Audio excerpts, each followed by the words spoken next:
kewaye. Ni ne Dr. Muhammad Sudan, wanda ku sani mai sirrin ma'aurata a kanan Hajiya Hauwa Sudan. Muna ingantar da mata akan sana'a su dogara da kansu a kowane lokaci. Sai ki ga tashin ba zai hana ki a dinga samun matsala tare da mai gidanki ba. In kika dogara da kanki, za ki dinga samun nishaɗi da jin daɗi a kowane lokaci.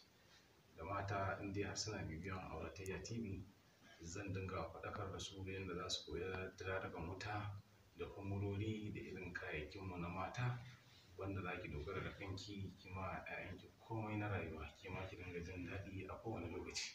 In dai har kuna mana subscribe da liking, kuna bin Auratayya TV, za ku dinga samu na a kowane lokaci, wanda za ki dogara da mijinki a zauna lafiya. Ba abin da ya fi zaman lafiya a tattare da 'ya mace a gidan mijinta.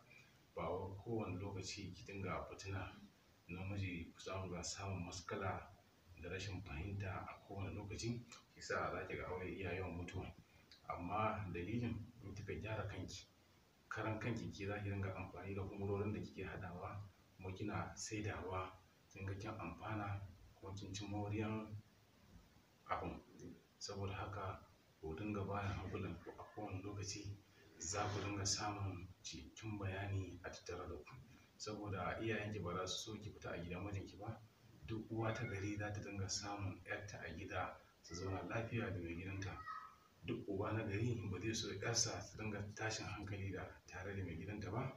A kowane lokaci zaman lafiya ya fi komai a tattare da 'ya mace.